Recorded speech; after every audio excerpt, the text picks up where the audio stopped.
Entonces se acerca ahí a la puerta y me dice: capitán, los han matado a todos. ¿Cómo los han matado a todos? Sí, y han prendido fuego. Anoche le prendieron fuego a la avioneta. Entonces, pero sí hemos visto 3 personas ahí junto al avión quemado. Son los criminales que me andan buscando a mí para matarme también. No. Don Noel y Franklin Parada están muertos junto al avión. Si hubiéramos imaginado que eso era un lugar de la fábrica más grande de Bolivia de narcotráfico, yo ni por nada aterrizaba, si nos iban a matar. El capitán Mario Áñez aterrizó en una pista clandestina y lo que se encontró fue escalofriante. Hoy en Contame tu historia, el rescate que fue en búsqueda del profesor Noel Kempf Mercado. Hoy te presento la experiencia del capitán Mario Áñez. Una historia espectacular que fue en rescate de un grupo que estaba transformando Bolivia y que les arrebataron la vida. Esta historia te va a encantar. Querido capitán Mario, gracias por darme la oportunidad de hacerle esta entrevista y por su tiempo. Muchas gracias. Gracias. Cuénteme su historia, capitán.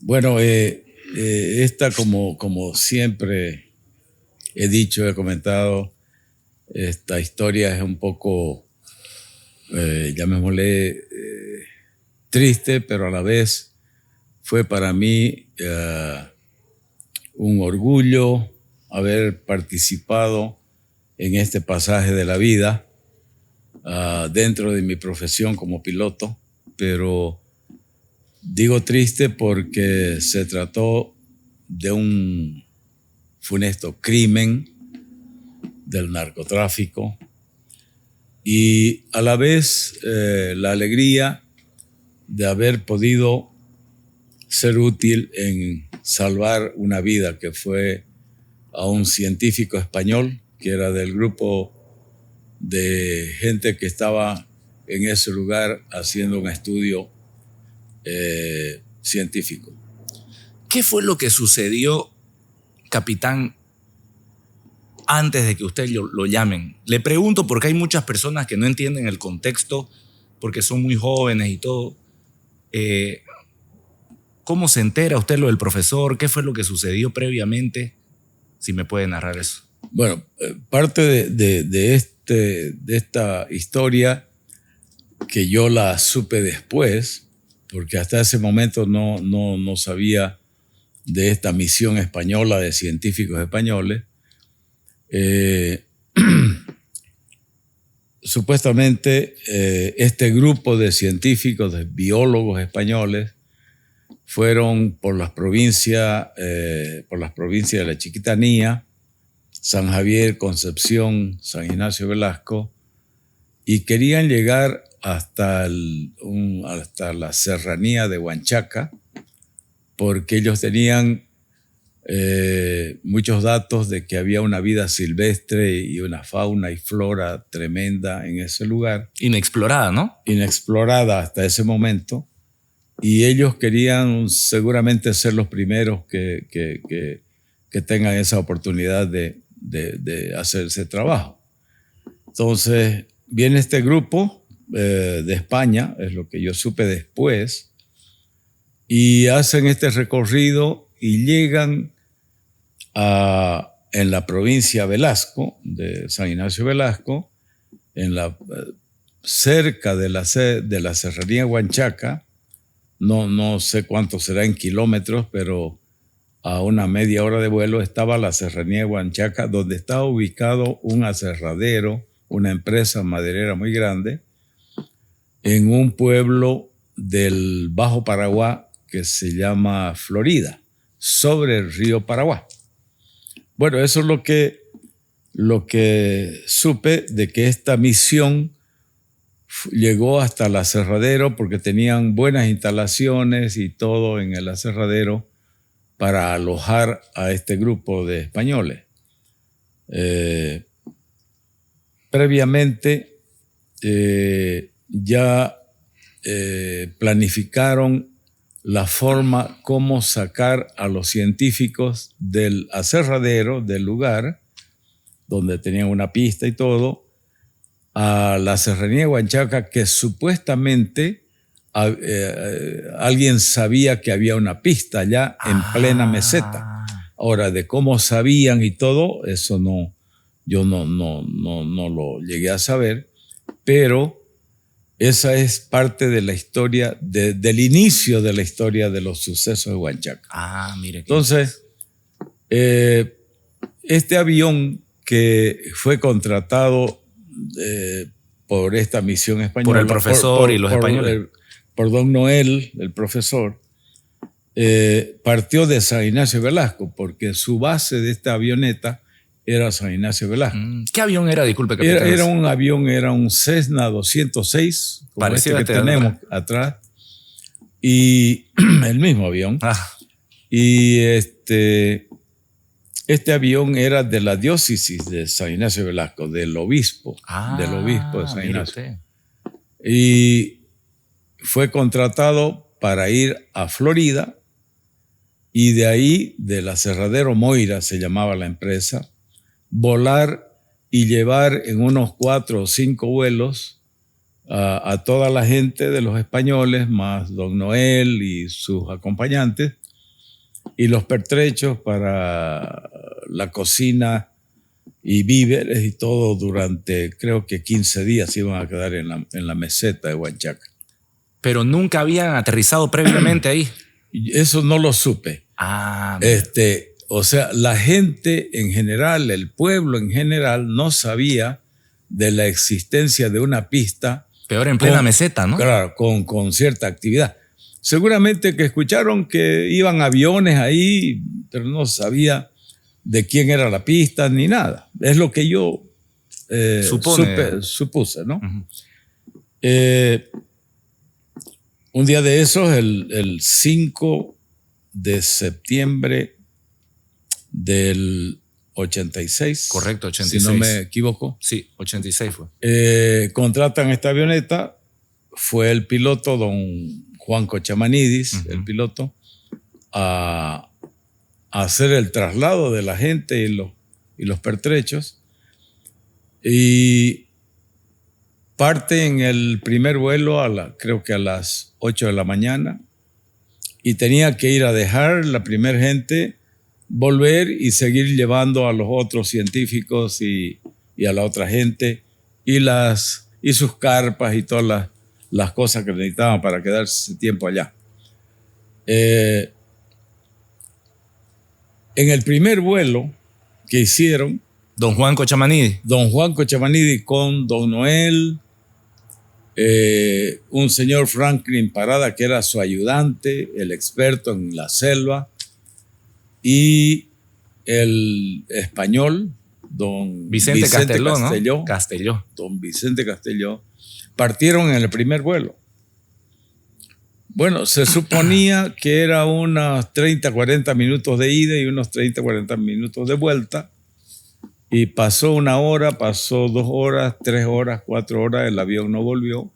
Entonces la gente, tanto del aserradero como los españoles, otros se pusieron en alerta de qué habría podido pasar si el avión estaba en buenas condiciones, era un avión prácticamente nuevo, y tenía que ir y volver. Porque allá es monte puro, ¿no, capitán? Es selva pura. Selva pura, ¿no? Entonces,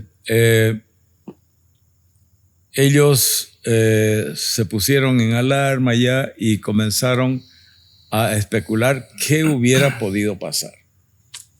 Pasó todo el día del 5 de septiembre. Era un día viernes, creo. Sí. Y al otro día, el 6 de septiembre, me llama el gerente general del aserradero, de la empresa maderera, mi amigo Marcelo Sommerstein, con quien yo hice algunos vuelos llevándolos a ellos a su aserradero desde acá, porque éramos muy amigos. Y era una empresa muy, muy buena y reconocida en el medio. Entonces, me llama a las 6:30 de la mañana y me dice: Mario, tenemos un problema en el aserradero Moira. a partir de... Yo tengo alojados unos españoles, ya me comentó, y el avión que los llevó al primer grupo el día de ayer debería volver en 1 hora, 1 hora y media, y no ha vuelto. Entonces ya pasó todo el día, pasó toda la noche, no sabemos nada. Por lo tanto, queremos comenzar a investigar qué ha pasado con ese vuelo, con ese avión. ¿Qué imaginó ahí usted, capitán, tras que escucha eso? Porque usted, conociendo todo ese terreno, ¿qué fue lo que usted imaginó? Yo imaginé que en aviación puede pasar cualquier cosa, pero cuando hay buen tiempo, cuando un avión está en buenas condiciones técnicas, cuando el piloto es bueno, etcétera, etcétera, solamente pueden ocurrir eventos, por ejemplo, como que la pista donde aterrizó tenía un hormiguero o un hueco y entró la rueda de nariz, que es la más sensible. Capotearon, digamos. Y rompió, no necesita mismo capotear, pero al romperse la rueda de nariz o que la hélice tope en el piso, se dobló la hélice y ya no puede salir más ese avión. Entonces, ¿qué hay que hacer? Hay que ir a auxiliarlo y ver qué pasó y llevarle los repuestos y bueno. Entonces me dice... ¿Usted manejó esa variable? Yo manejé esa variable. Le dije, ¿y a qué pista fue? Fue mi primer pregunta. Fue a una pista que está en la serranía de Huanchaca, pero nadie sabe decir de quién es la pista o en qué condiciones está la pista. Por lo tanto, yo lo primero que le dije, y no se han podido comunicar, no hemos podido comunicar. Peor en esa época, ¿no? Porque era radio. Sí, pero habían radios que se podían instalar en los aviones que se llaman unos HF, que son de alta frecuencia, y se puede comunicar de tierra a una estación de radio cualquiera. Unas 200 millas, digamos. Sí. Entonces, ahí entró la duda y me dice, de todas maneras, Mario,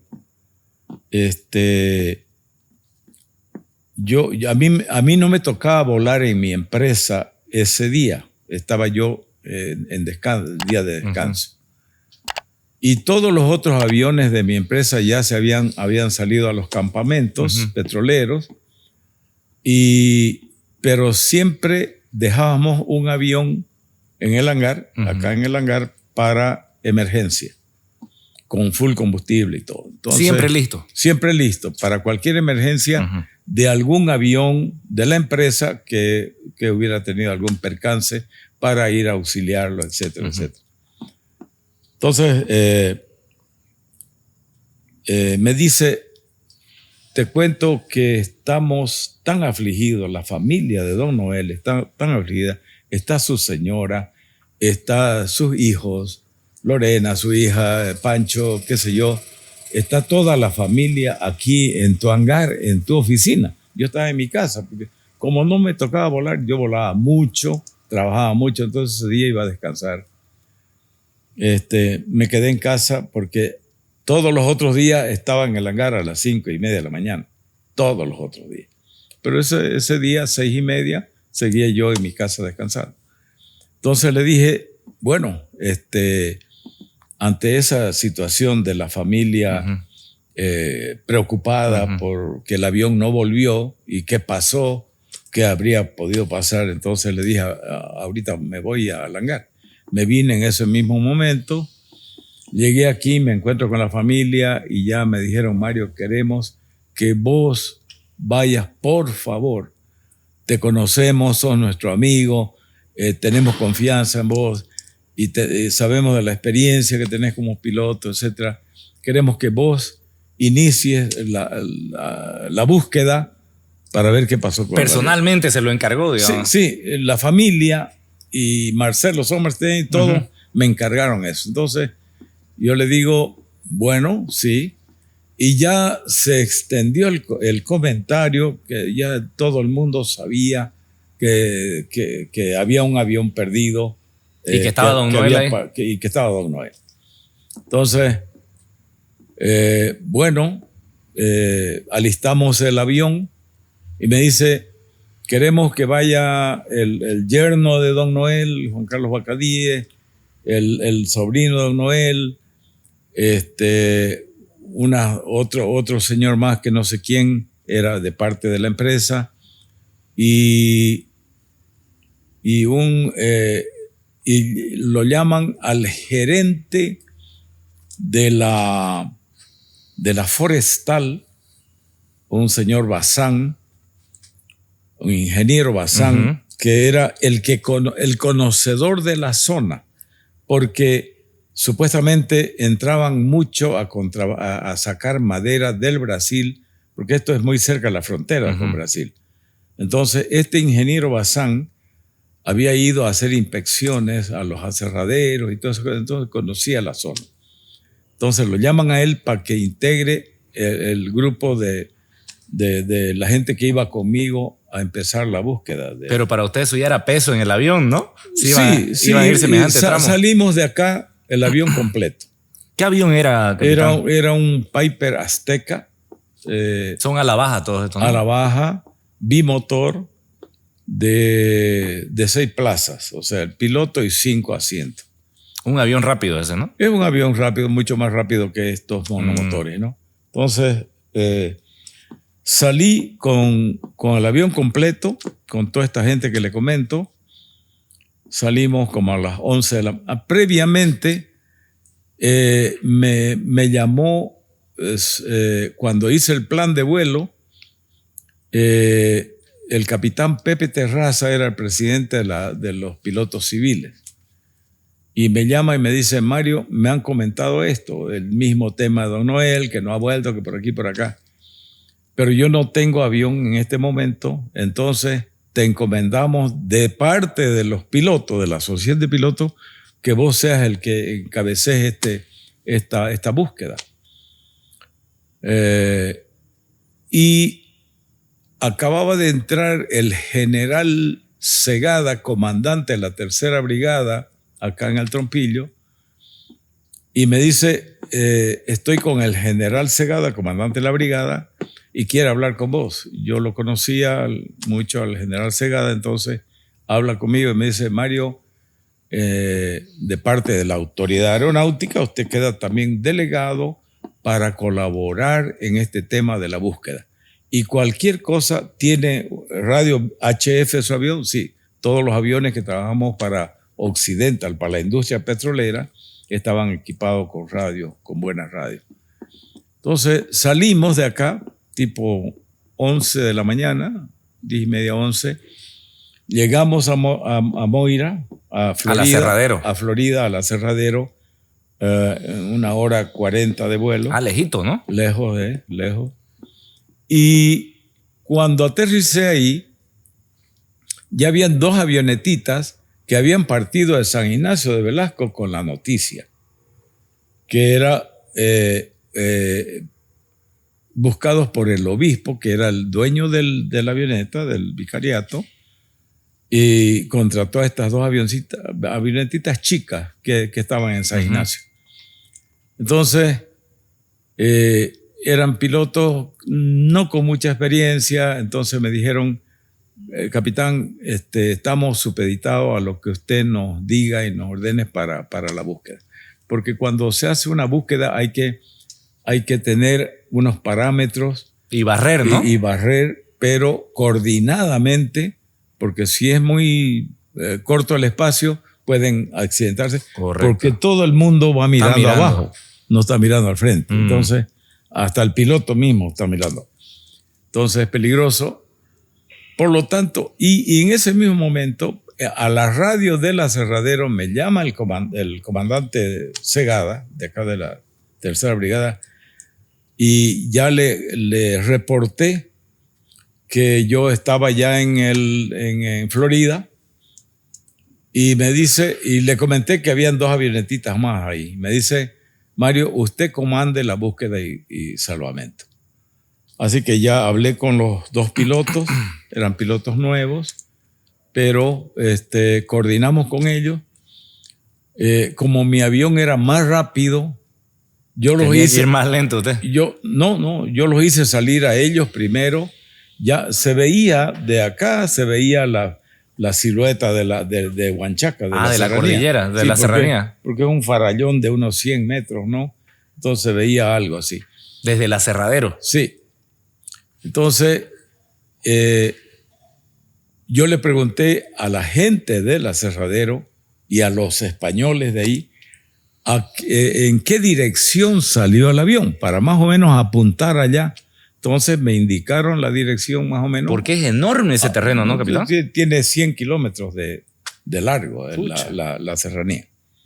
Entonces ya nos ubicamos más o menos, entonces hice salir al primer avión al segundo tercio de la serranía, al lado sur, el otro a la tercera parte, y yo salí de tercero al extremo norte.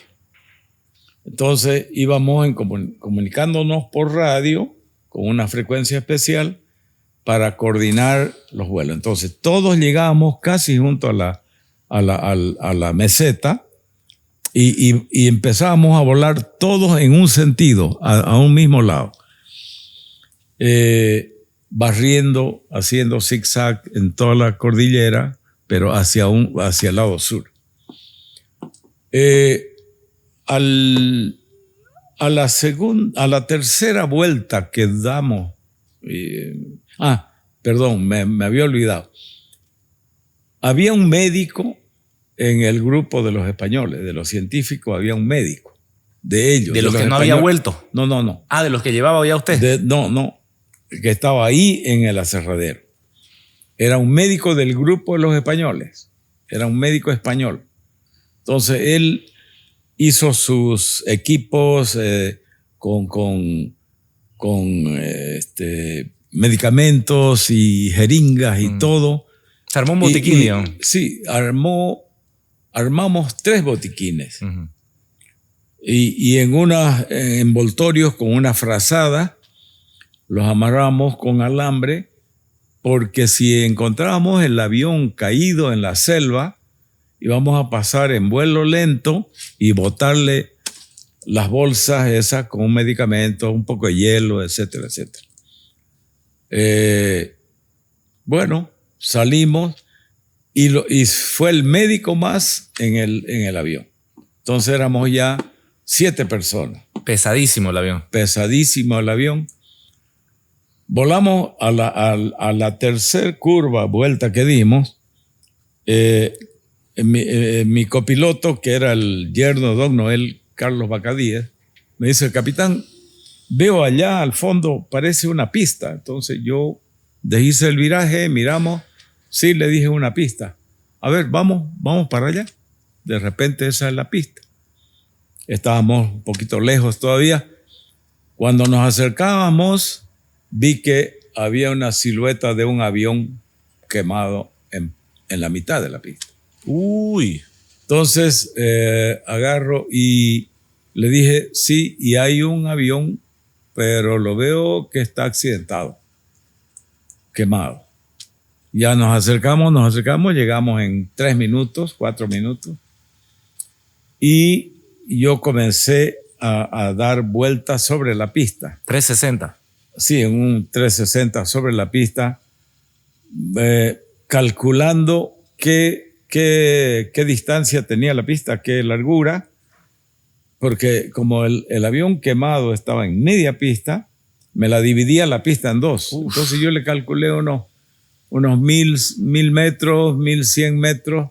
Cabalito tenía 1,100 metros. Total la pista. Exacto, y el avión estaba en media pista. O sea, tenía yo 550 metros. Para aterrizar. Para aterrizar. Pesado encima, ¿no? Muy pesado, mucha temperatura. Bimotor. 38 grados, bimotor. A la baja. Poco viento, etc. Así que, bueno, en una de las vueltas, alguien vio a 3 personas en un caminito que llegaba a media pista en dirección donde estaba el avión quemado. Y dice: ahí están. Entonces yo hice el viraje, los vi, otra vez, di la vuelta otra vez para volverlo a ver y hacerle alguna seña de que íbamos a aterrizar. Y ya no los vimos en la segunda pasada que hicimos. Se escondieron debajo de algunos arbustos, alguna cosa. Entonces, di otra vuelta y lo que hacía yo era calcular si podía entrar a aterrizar con seguridad con el peso que tenía. Y con el calor que había. Y con todas las cosas adversas a una buena operación, un aterrizaje y sobre todo un despegue. Entonces, al final me dice Carlos Bacadíe, Mario, ¿por qué no nos volvemos a Moira, a Florida? Aterrizamos ahí, nos bajamos todo y vos te venís con el doctor, con el médico. Como no los vimos a los tres tipos estos, naturalmente que dijimos, están heridos y se han metido debajo de una sombra, algo. Y yo le digo, no, tenemos que aterrizar porque si están heridos, están quemados, el doctor con sus medicamentos puede auxiliar a toda esa gente. Era crucial el tiempo, ¿no? Era minutos, los minutos cuentan ahí. Entonces, ya me aseguré de que saltándolo el avión quemado, podía agarrar ese pedazo de pista y así lo hicimos. Aterrizamos, pero corrimos hasta los últimos metros y nos salimos un poquito. No había monte, eran unos arbustitos que no se dañó el avión ni nada. ¿Esto encima de la meseta, capitán? Encima, en plena serranía de la meseta de Huanchaca. ¿Y los arbolangos no eran? No. Es un lugar donde no hay monte alto. Ah, mire usted. Son como le llaman chaparrales, o sea, monte bajo. Con hormigueros. Con hormigueros y todo. Es monte bien árido, bien... allá arriba de la meseta no es selva grande, selva tropical, digamos. Pero en el lugar donde partía un riachuelo y se esparcía ahí había, que era donde estaba ubicada la fábrica. Habían árboles grandes. Pero eso estaba alejado de la pista. Bueno, le termino de comentar. Cuando llegamos a la cabecera de la pista, vemos a lo diagonal, cuando yo estaba por dar vuelta para venirnos y parquearnos junto al avión quemado donde supuestamente estaban las 3 personas. Entonces, los ocupantes de la avioneta eran 4. Vimos 3. Uno o estaba muy mal herido o se había quemado con el avión. Entonces, fue muy urgente que aterricemos. Cuando estaba por dar la vuelta en la cabecera de la pista, vemos a lo diagonal que en una lomita había un señor que parado y no hacía ningún movimiento, nada, parado mirando, no fijo. Entonces, yo no lo vi a él, porque yo lo que trataba de hacer era de no darle con las hélices a los arbustos grandes. Entonces, alguien dijo del avión, allá hay unas personas, ok, hemos visto 3 y él 4, o sea, ya están salvos los 4. Capitán, una consulta. Hasta este momento usted no suponía nada de que estos eran narcotraficantes. No, nada que ver. No teníamos la mínima idea. Lo que ocurrió para todos los que íbamos en el avión era que se accidentó el avión y se prendió fuego, como puede suceder a cualquier avión y sucede muchas veces, por cualquier motivo. Entonces, no había cómo imaginar siquiera. Ni suponer nada. No, porque si hubiéramos imaginado que eso era un lugar de la fábrica más grande de Bolivia de narcotráfico, yo ni por nada aterrizaba, si nos iban a matar. Entonces, de adentro del avión lo llamaban, pero por los vidrios, el parabrisas, él no veía que lo llamaban. Entonces, él no se movió. Entonces, el médico que llevaba yo en el avión dice, es Vicente, es el de nuestro grupo, es el español. Entonces le dije, pero no se mueve su amigo. Pero él dice, es Vicente, lo reconozco. ¿Ustedes seguían en el avión? Seguíamos con los dos motores, porque me agarró en 45 grados de dar la vuelta para venirnos al avión quemado, donde supuestamente estaba la gente. Entonces, apagué el motor derecho, abrimos la puerta derecha y le dije, bájese, doctor, y dígale que venga, pues, le dije, si es su amigo. Entonces, salió y el médico era un barbón, así, un barboncito. Entonces, en lo que salió a la puerta, el tipo hace un ademán así de un saludo o algo y se viene corriendo, cayéndose y llega a donde estábamos nosotros con el avión. Yo seguía con el motor izquierdo funcionando. Entonces, con el 1, ¿no? Con el 1. Apagué el 2 para abrir la puerta. Entonces, y evidentemente era Castelló. Era Castelló, porque el médico lo reconoció a su amigo, pues. Entonces se baja el médico del ala y se abrazan. Y yo miraba un poquito así por un costado y vi que lloraba el hombre y temblaba fuerte. Y yo le digo, como estaba con este motor prendido, todavía poco no se escuchaba casi nada de la charla de ellos. Y le digo, ¿qué pasó? Entonces se acerca ahí a la puerta y me dice, capitán, los han matado a todos. ¿Cómo los han matado a todos? Sí, y han prendido fuego. Anoche le prendieron fuego a la avioneta. Entonces, pero sí hemos visto 3 personas ahí junto al avión quemado. Son los criminales que me andan buscando a mí para matarme también. No. Don Noel y Franklin Parada están muertos junto al avión. Y el capitán Cochamanidi está ahí, estaba a unos 5 metros de nosotros, casi lo piso yo con el avión. Estaba el piloto muerto ahí en la cabecera de la pista.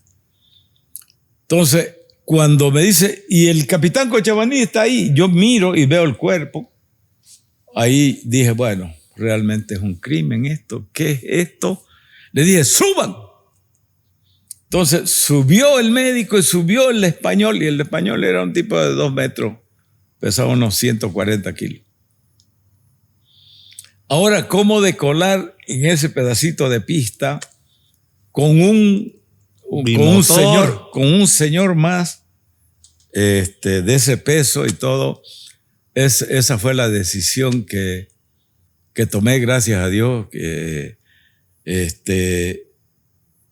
Pero subieron, cerramos la puerta del avión y prendí el motor, di la vuelta y mi primera intención fue decolar de allá para acá de miedo a los criminales que estaban armados ahí junto al avión quemado. ¿Y no tenía viento de cola usted? Claro, tenía viento, pero y el miedo a veces es peor que el viento de cola.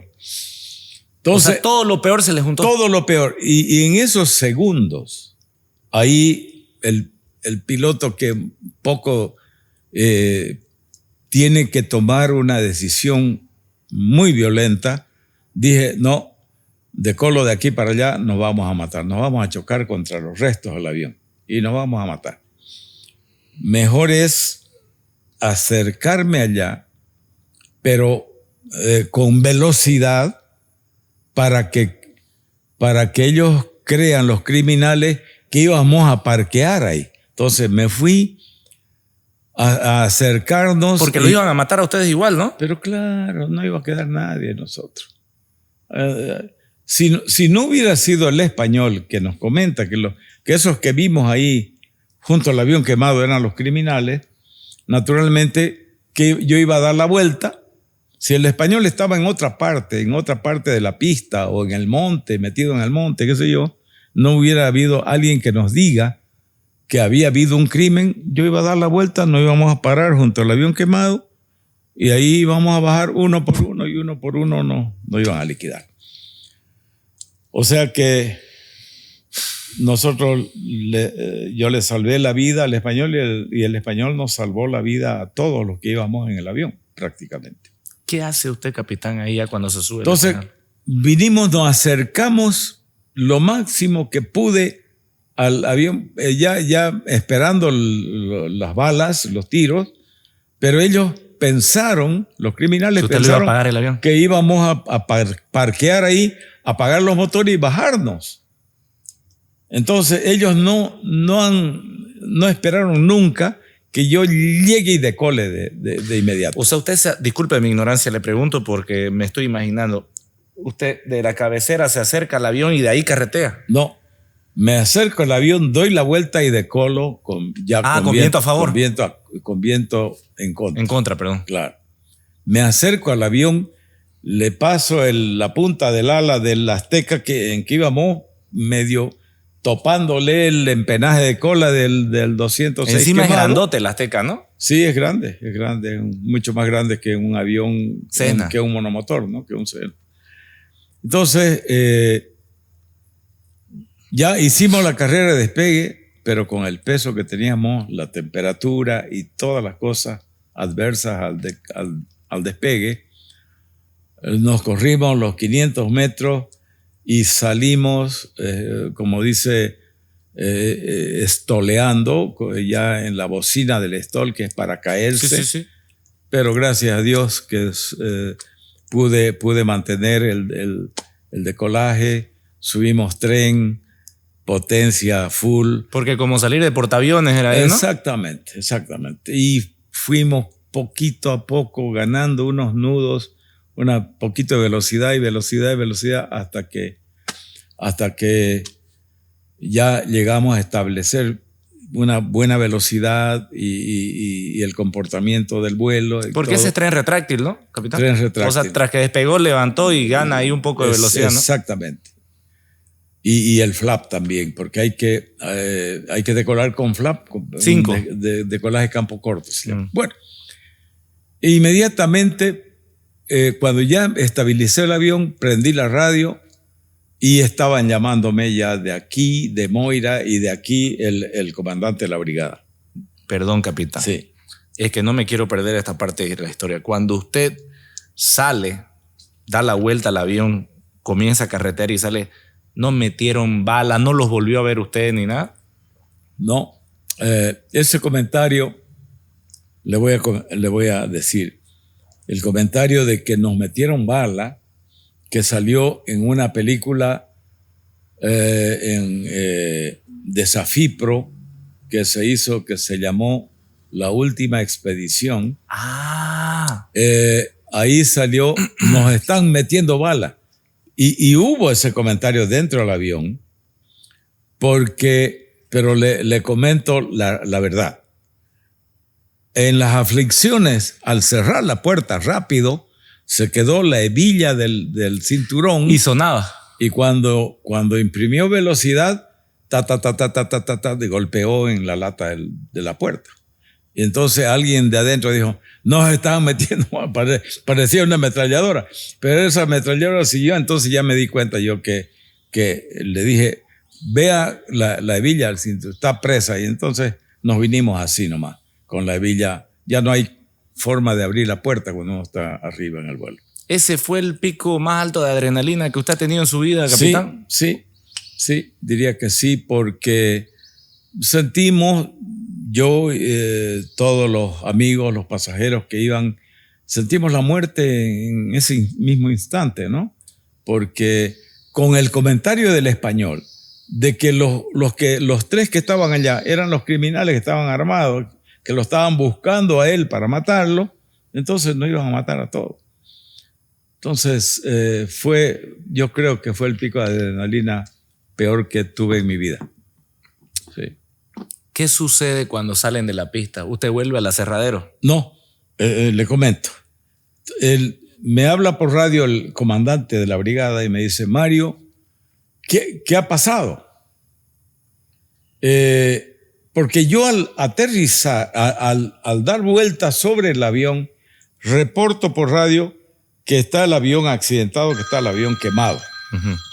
Y le digo, mi general, estamos sobrevolando una pista donde hay un avión, un Cessna, un 206, que está quemado. Estoy sobrevolando, buscando la forma como aterrizar, porque di como 4 vueltas ahí sobre el avión.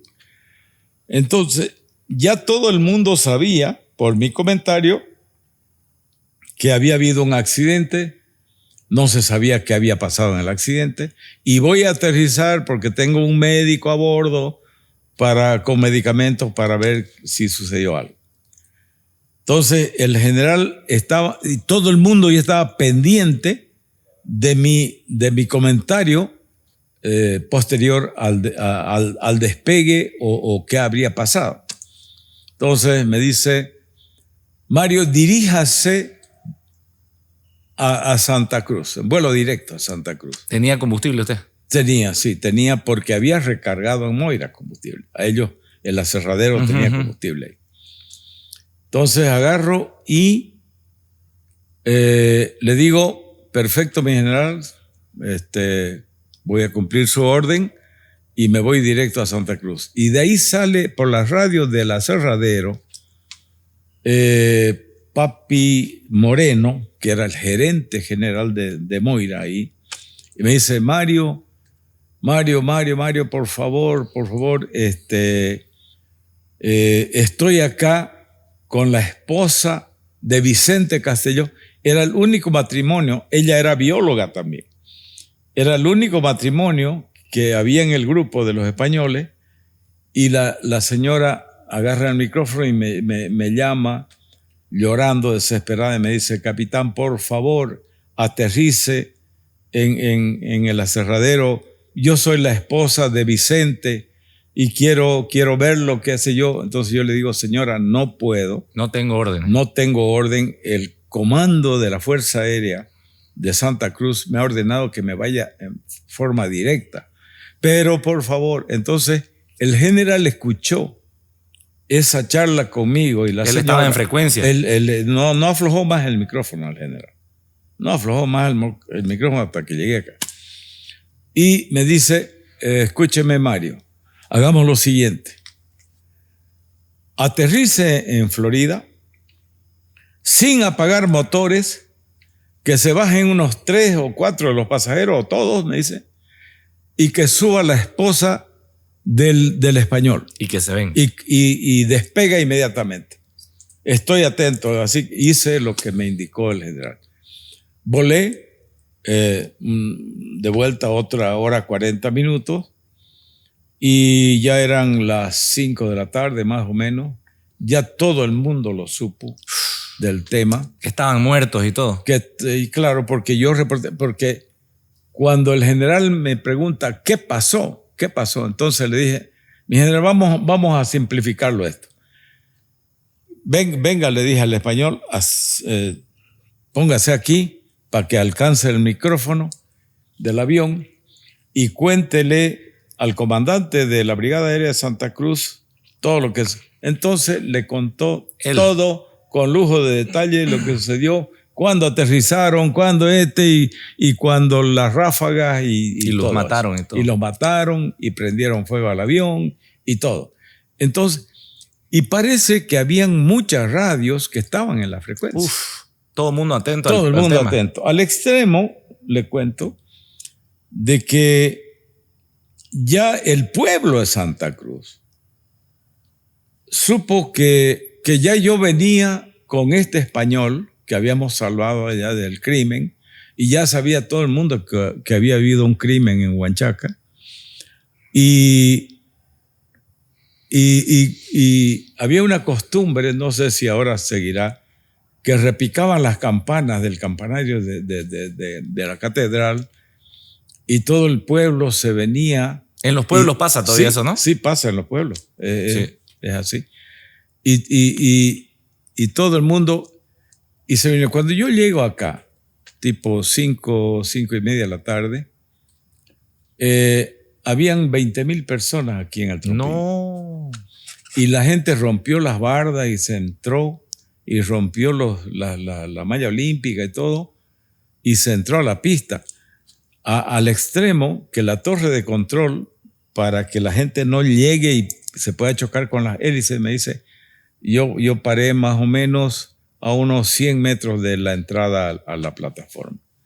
Ahí paré y apagué motores inmediatamente porque la torre de control me dice, se está entrando al pueblo. Apague todo. Apague todo. Así que hice eso, quedó el avión parado en media pista y ahí llegaron las autoridades, llegaron todos. Y bueno, ahí llegamos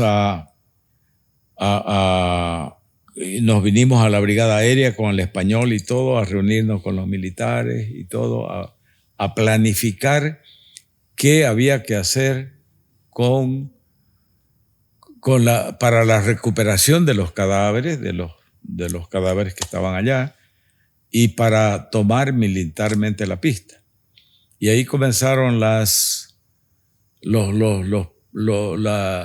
es una operación eso, ¿no? Claro, ahí comenzaron que una autoridad decía una cosa, la otra, el gobierno decía otra cosa, y no se llevó a cabo nada, ninguna conclusión esa noche. Al otro día yo estaba muy agotado, no había almorzado ni desayunado. Y ni tenía ganas, me imagino, ¿no? No tenía ganas, pero estaba muy agotado. Entonces a las 3 de la mañana pedí permiso para que me lleven a mi casa para darme una ducha y poder descansar algo. Descansé de 3 de la mañana a 5 de la mañana. A las 5 de la mañana fue una vagoneta con militares, con la DEA, a pedirme que yo los acompañe a ellos a Trinidad, al Beni. Entonces, a las 6 de la mañana decolamos de acá en un avión de la DEA para que yo le dé un briefing a todo el personal de la DEA que estaba la pista? acantonada en Trinidad. Ahí estaban los helicópteros de la DEA y todo eso. UH eran los UH, sí, ¿no? Sí, los UH. Y ahí fui a un campamento de ellos que estaba cerca del aeropuerto de Trinidad. Les hice el briefing a todo el personal militar de la DEA. Y después tuve todo el día en Trinidad y a las 4 o 5 de la tarde me ordenaron del Comando de la Fuerza Aérea que me vaya a un avión militar de la Fuerza Aérea directamente a Huanchaca. Llegamos de noche. ¿No tuvo miedo usted a hacer esa operación nuevamente? Pero ya no íbamos a Huanchaca, íbamos a Moira. Ya. A Moira. Al aserradero. Al aserradero. Ya. Entonces, llegamos de noche, tuvimos que poner movilidades al costado de la pista para aterrizar porque llegamos de noche a Florida. Uh-huh. Y pasamos esa noche ahí y ya había llegado un avión de la Fuerza Aérea a Florida con 20 soldados del Ranger. Armados hasta los dientes. Sí. Para supuestamente tomar la pista militarmente ya. Pero no habían condiciones, ni quien sepa, ni jefes que puedan estar.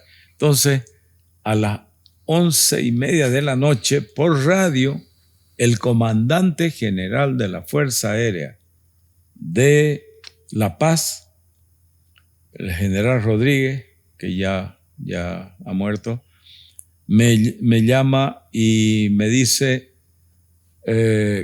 Capitán Áñez,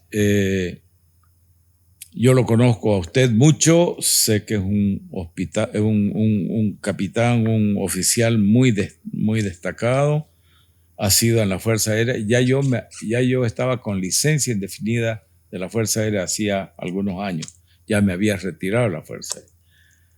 Pero uno en el juramento a la institución militar está supeditado a que en cualquier momento la institución, cuando requiere de uno, lo pone bajo bandera.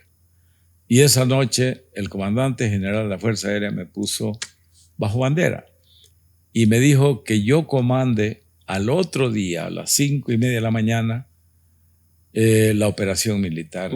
Y ustedes sin dormir, sin nada. Claro, yo estaba muy agotado y todo, ¿no? Pero dormí unas unas 4 o 5 horas, y ya coordiné con la tripulación del avión en el que me fui a Florida, y al otro día a las 5 de la mañana,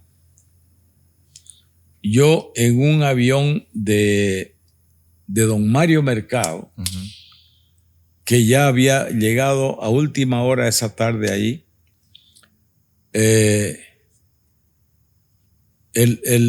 para hacerlo más efectivo el aterrizaje sorpresa con los militares del Ranger. Porque tenían solo 500 metros, ¿no? Exactamente. Entonces yo me fui en el 206 con don Mario Mercado al lado.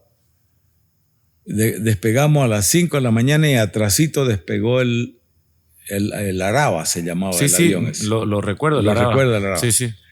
Entonces me fue formando el Araba, íbamos sobre los árboles, llegamos a la pista, dimos una pequeña vuelta, o sea, no había que hacer una pasada y todo porque íbamos a alertar. Sorprender, digamos. Íbamos a alertar a los criminales, pues, ¿no? Entonces fue todo tan bien hecho de que la pude ubicar la pista a esa altura. Al ras de los árboles. Al ras de los árboles. Previamente de llegar a la pista, me subí un poquito para poder ver algo. Porque cuando uno va muy bajo no ve, claro, no ve al frente. Entonces, el Araba me iba formando a mí, un tipo militar. Y entonces le hice seña y le hablé por la frecuencia que teníamos y le dije, ya la tengo la pista, fórmeme. Y yo voy a tirar una pasada y atrasito aterriza. Le di la instrucción para distraerlos a los otros. Claro. Entonces, yo pasé rasante la pista. ¿Esto a qué hora era, capitán? 6 de la mañana. Pasé rasante la pista. Hice un despegue tipo combate porque hay que, por si te tiran. Para que no le entre al ala. Al ala, exactamente. Y atrasito, o sea, los engañamos. Pero le voy a decir una cosa. Ya no había nadie ahí. Ya en los 3 días, desde el crimen hasta cuando tomamos la pista militarmente, ya los habían sacado en helicóptero a los criminales. ¿Y seguían los cuerpos ahí? Seguían los cuerpos ahí. Entonces nos tocó a nosotros embalsamar, es decir, poner los cuerpos en ataúdes, en qué sé yo. Fue un episodio bastante que no lo quiero recordar muchas veces, ¿no? Porque fue muy triste. De ver al profesor muerto, a mi amigo don Juan Cochabonidi, que yo fui un poquito su instructor en aterrizaje, de despegue campo corto y aterrizaje de campo corto en 206. Porque era muy amigo don Juan Cochabonidi. Dice que era un pilotazo, ¿no? Era buen piloto. Entonces,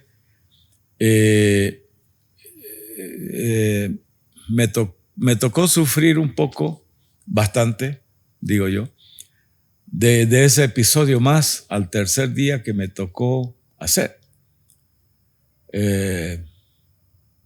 Y al final me vine con don Noel. ¿Usted lo trajo a don Noel? Yo lo traje a don Noel. Y me imagino que fue un momento terriblemente triste para toda la ciudad, para todo el país.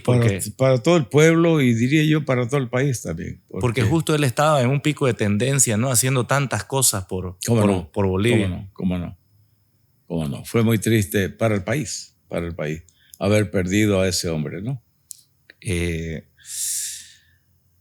Capitán, finalmente, ¿qué consejo de vida le daría hoy desde la perspectiva que usted ganó con toda esta experiencia de haber vivido esto tan intenso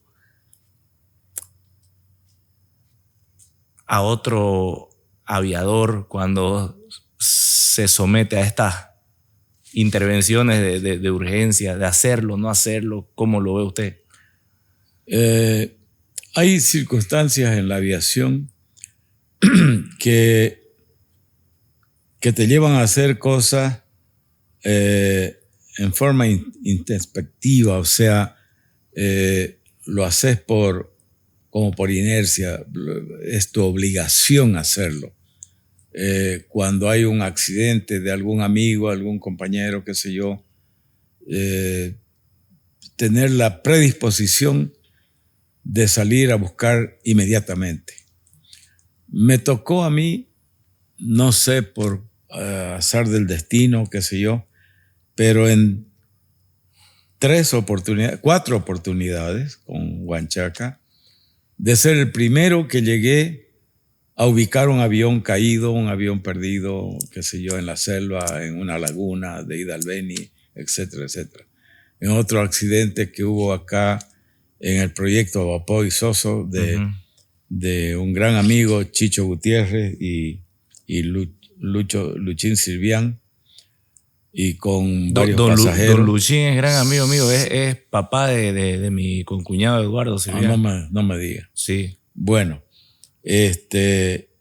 tuve la suerte, digo yo, ni tanto, pero de haber sido el primero que llegué a auxiliar a ese accidente también. Era un 206 igual, ¿no? Creo que era un 206, o un Centurión, no me acuerdo. No recuerdo bien ahorita, pero son parecidos todavía. Y así estuve en algunos. Entonces, el consejo a mis colegas pilotos es que tengan la predisposición de que cuando sepan de un accidente dejen todo y vayan primero por el amigo, por la gente que ocupaba ese avión. Porque los necesitan, ¿no? Sí. Capitán, ¿siente que esta experiencia lo hizo mucho más valiente? ¿O siente que se volvió al contrario más vulnerable? ¿Cómo lo transforma esta experiencia? Porque fue algo terriblemente duro, ¿no? El tema de asistir a un accidente de un vuelo normal porque falló el avión y se cayó en tal lugar, o aterrizó y se rompió el avión y hay heridos y qué sé yo, es más o menos natural y es llevadero en el aspecto de que uno hizo algo, de estar ahí primero o ser de los primeros en colaborar y participar en el salvataje de producto de un accidente de avión. Pero este tema en particular para mí caló mucho en el tema de sentimientos, porque se trató de un conglomerado de cosas, de un sinnúmero de cosas que cuando uno se pone a analizarlo es muy triste. El crimen a un hombre tan importante como Don Noel y los otros acompañantes, porque todos son importantes. Y tan inocente, y ¿no? tan inocente, o sea... Iban a ver plantas, mariposas, tipos de árboles. Etcétera, etcétera. Muchas cosas que les pide la ciencia, digamos, para compartirla con las generaciones que vienen. Entonces, eso es una labor muy grande, tanto de los españoles como de Don Noel.